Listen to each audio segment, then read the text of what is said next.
Hi, it's Joe here. Today I'm really excited to take you on a little tour of my desk setup, my place of work, of creation, of play if I decide I want to game on the small screen rather than the big.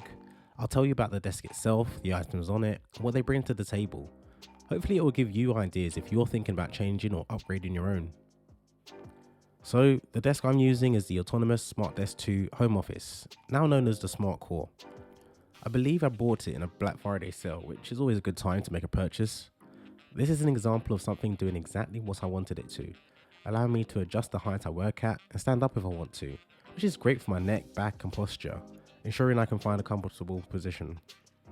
It's pretty sturdy and can actually lift way over my weight at 265 pounds or 120 kilos, which gives me peace of mind when I'm loading it up with items. The chair is the Aspen White professional office chair from HJH Office. It not only has a nice minimal look with the mesh back and chrome feet, but is also able to adjust in a variety of ways, working with the desk to help me get my positioning right. This little storage cabinet I got from Wayfair and contains all my dongles, memory drives, stationery, extra cables and the like. I can also store away my work laptop to try and separate the home life from the working from home life, which can be a challenge sometimes. Now I'd like to introduce you to the twins. My monitors are 27-inch 4K 60Hz IPS panel monitors, both from LG as you can see. We have the LG 27UL850 and the LG 27UL650, which are very similar. I got the 650 first, managing to find a great bargain on Amazon Warehouse. The 850 is a newer version and supports USB-C connection. I am someone who uses multiple programs in Windows simultaneously, and I find it much easier having this extra screen real estate rather than constantly switching tabs. I've also done away with the included stands and stuck the monitors on a dual arm mount, which is more than sturdy enough to handle these two bad boys. I can also move the monitors forward or back, tilt and rotate them to fit my needs. I do find myself leaning forward out of habit sometimes, and I have to remind myself that I can bring the monitors to me and maintain my posture. I know some prefer a single ultra wide over multiple monitors, but right now I am really enjoying the extra dual screens. Maybe I'll change it at some point. Moving on to the peripherals, I've had the Logitech combo of the MX Keys keyboard and the MX Master 3 mouse for over a year now. The keyboard is quiet and comfortable and has a slew of very useful hotkeys. The MX Master 3 mouse feels great. The shape resembles others in the MX Master lineage, with great attention to the ergonomics. Functionality is also on point with 2 scroll wheels and multiple buttons. The Logi software can be used to program these, so buttons function differently depending on the program you're using. These sit on this synthetic leather mat which protects the desktop and provides a nice surface for the mouse to travel over. Both of them last for weeks on a single charge and are able to connect to multiple devices, allowing you to switch between 3 different ones. So with one button press, I can move the keyboard from my work laptop to my personal one, and this can be done via Bluetooth or the little unifying USB dongle it comes with. Next up is my webcam of choice, which is also part of the Logitech family. The StreamCam is heavily marketed at streamers, but works well for any situation you might need it for. I mainly use it for web calls on Zoom and the like, since my streaming career is pretty much non-existent, but it is a good step up from the older classic C920, as the StreamCam boasts 1080p video at 60 frames per second, available if you're using a USB-C 3.1 Gen 2 connection. Powering my setup is a 2019 16-inch MacBook Pro. I got this in 2020 to replace a 2009 13-inch model, so it was definitely a noticeable upgrade. I went for the i9 processor, the AMD Radeon 550M graphics with 8GB of memory, 32GB of RAM and a 1TB hard drive. I went for these specs as I wanted to ensure that it could handle video editing and other processor and graphic intensive tasks. I felt the struggle my previous MacBook went through when opening up the Photos app, and it got to the point where it would crash every time I tried to back up my phone. And that's when I knew it was time to lay it to rest, save the pocket money and move on to greener grass. I'm able to do everything I want and need, from basic to intensive tasks. Who knows, maybe this one will last another 10 years. My mic is the Shure MV7.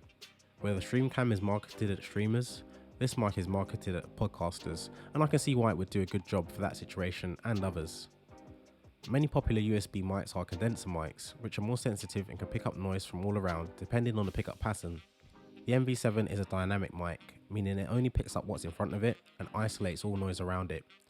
This is great for me as my living room where I record my audio doesn't have any soundproofing, and I'm pretty happy with the clarity and how it blocks out any ambient noise, including the hum of the MacBook's fans when they spin up.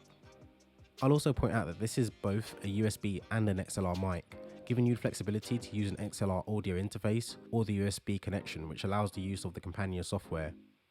The mic is being held up by the Rode PSA-1 boom arm, which flexes in the right places at recording time and holds the mic out of the way when I'm done. Again, ergonomics, getting that positioning just right. Keeping in with the sound theme, the headphones I use are the Sony WH-1000 MX3s. These are Sony's popular noise cancelling option, which I initially got for use when travelling on planes and trains, but since being grounded due to mounting travel restrictions, they have found a new lease in life being my main headphones I use to monitor my audio when recording or editing. I'm no audio expert, but to me, the sound quality is great. It's highly durable with no issues experienced in almost 3 years with either the body or the hinges, and it's a comfy pair with a good amount of padding on both the cups and the headband. The main thing missing for me is multi-device support, as I have to unpair it from my phone to connect to my laptop via Bluetooth.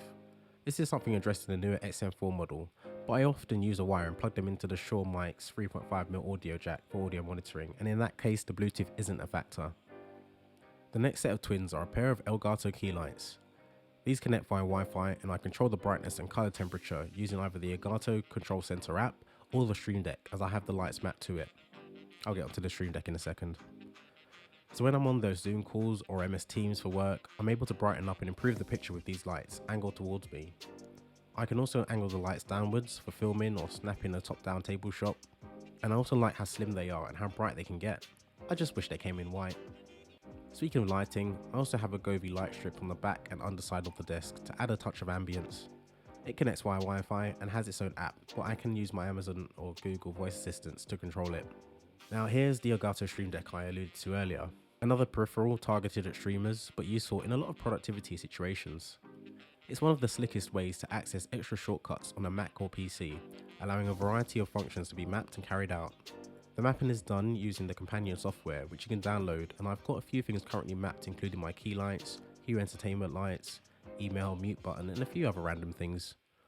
I'm aiming to set up a profile to make video editing more streamlined, as I've seen a few videos where it's used in this way quite well. Most of my peripherals are plugged into my Brydge Pro docking station, a Thunderbolt 3 dock, which in turn allows all of them to be connected to my MacBook Pro via the one cable.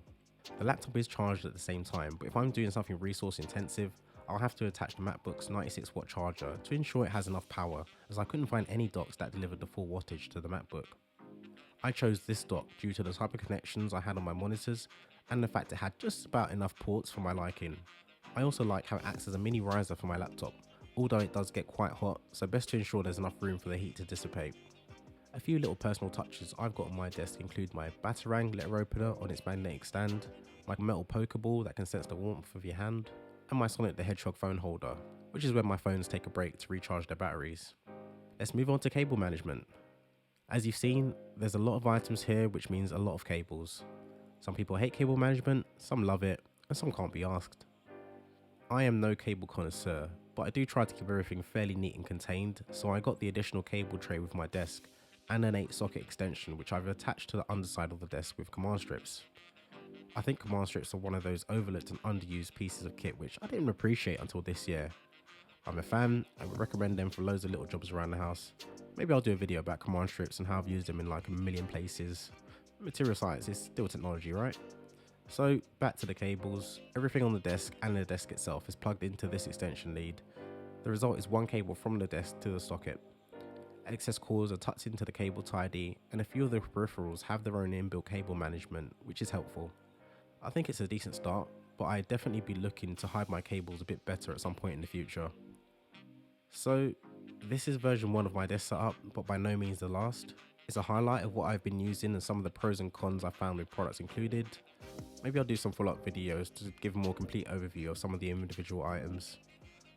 Hopefully it will give you a couple of ideas if you're quite fresh into your setup journey like myself. If you think there's something I could tweak for version 2.0, let me know in the comments. Thanks again for watching, and I'll catch you in the next one.